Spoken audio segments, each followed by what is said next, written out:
Vous avez entendu parler de BlackRock? Peut-être pas, mais eux, ils vous connaissent, ils influencent votre vie, chaque jour. Comment? Grâce à l'argent, des sommes colossales, inimaginables, cette société gère près de 10 000 milliards de dollars. Oui, 1000 milliards. Avec un M. C'est plus que l'économie de la plupart des pays. BlackRock gère des fonds de pension, les dotations d'université, des fonds souverains.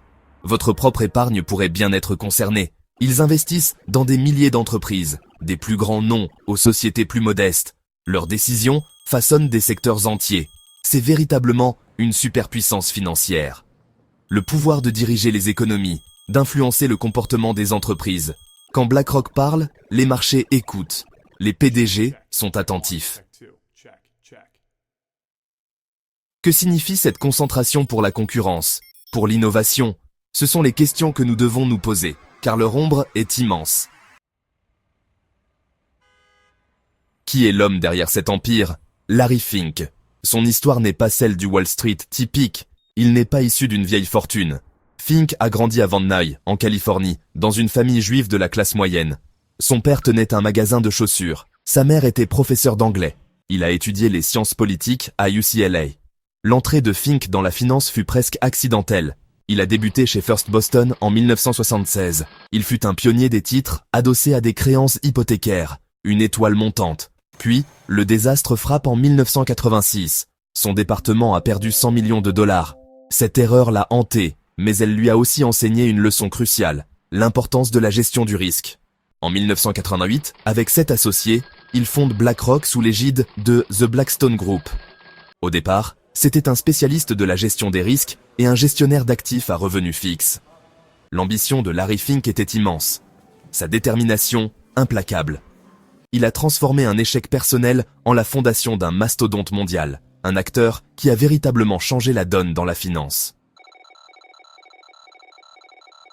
Qu'est-ce qu'Aladdin? On dirait de la magie. Et dans le monde de la finance, c'en est presque. Aladdin signifie Asset, Liability, Debt and Derivative Investment Network.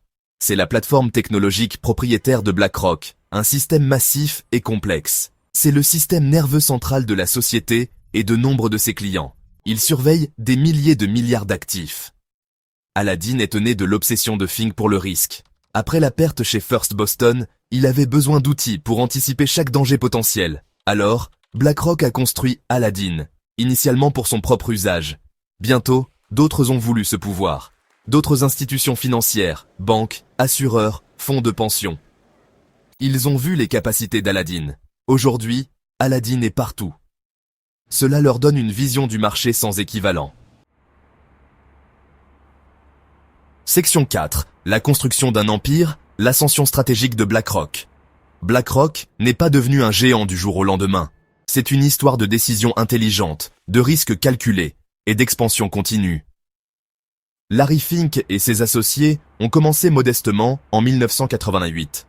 Leur spécialisation initiale était le revenu fixe, la gestion d'obligations pour des clients institutionnels. Ils se sont forgés une réputation de prudence et de gestion des risques sophistiqués. Un moment clé survient en 1992. BlackRock devient indépendant de Blackstone. Cela a donné à Fink plus de contrôle et plus de liberté pour poursuivre sa vision. La société est entrée en bourse en 1999. L'acquisition qui a changé la donne fut celle de Barclays Global Investors, ou BGI, en 2009. BGI a apporté iShares, la plateforme leader des Exchange Traded Funds, ou ETF. BlackRock est soudainement devenu le roi des ETF. Cela a propulsé leurs actifs sous gestion dans la stratosphère. Gap 2S. L'empire a continué de grandir. Section 5. L'emprise mondiale. L'influence tentaculaire de BlackRock. L'influence de BlackRock n'est pas seulement financière, elle est politique, elle est sociétale. Prenez son rôle d'actionnaire. C'est l'un des plus grands investisseurs dans des milliers de sociétés cotées à travers le monde. Cela lui confère un pouvoir de vote significatif lors des assemblées générales annuelles d'actionnaires. Il peut influencer les conseils d'administration et les politiques des entreprises. Pensez au changement climatique. Les lettres annuelles de Larry Fink au PDG abordent souvent la durabilité, les facteurs environnementaux, sociaux et de gouvernance, ou ESG. Quand Fink parle, les PDG écoutent. Il incite les entreprises à se préparer à une transition vers une économie bas carbone. La société a également des liens étroits avec les gouvernements. De nombreux anciens dirigeants de BlackRock ont occupé des postes de haut niveau au sein de gouvernements, et d'anciens responsables gouvernementaux rejoignent BlackRock. Cela souligne leur position unique, une entreprise privée jouissant de la confiance publique et d'une immense responsabilité. Section 6. Le poids du pouvoir, controverse et critique. Un grand pouvoir s'accompagne d'un examen minutieux. BlackRock ne fait pas exception. Il fait face à un déluge de critiques de tous les bords de l'échiquier politique. Certains disent que c'est trop gros pour faire faillite. Too big to fail, comme les banques en 2008. Sa taille même concentre le risque. Un domaine majeur de controverse est l'investissement ESG, environnemental, social et de gouvernance.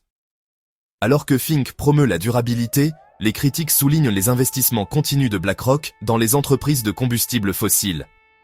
Ils accusent BlackRock d'hypocrisie, de greenwashing ou éco-blanchiment, tout en profitant des industries polluantes. D'autres critiquent l'influence de BlackRock sur la gouvernance d'entreprise. En tant qu'actionnaire massif, ses votes comptent. Il y a aussi des accusations de comportement anticoncurrentiel du fait de détenir des participations importantes dans des sociétés concurrentes au sein du même secteur. BlackRock soutient agir en tant qu'investisseur passif, mais son échelle le rend loin d'être passif. Les débats se poursuivent avec véhémence. Section 7. Conclusion. BlackRock, mythe, réalité et responsabilité. Alors, BlackRock est-il le boss final de la finance? Le marionnettiste ultime, comme certains le prétendent? Les théories du complot abondent, dépeignant BlackRock comme une cabale obscure, contrôlant secrètement le monde. La réalité est plus complexe, et peut-être plus banale, bien que non moins significative. Ce n'est pas une société secrète. C'est une entreprise très prospère. Le pouvoir de BlackRock est indéniable. 10 000 milliards de dollars, c'est une somme ahurissante. Son influence sur les marchés et les entreprises est profonde. Aladdin fournit une vision inégalée. La voix de Larry Fink a un poids immense. Ce sont des faits, mais ce pouvoir n'a pas été pris par un coup d'État. Il a été construit grâce à l'innovation, des acquisitions intelligentes et en fournissant les services que les clients recherchent. Le vrai problème ne réside pas dans des complots secrets. Il s'agit de transparence et de responsabilité.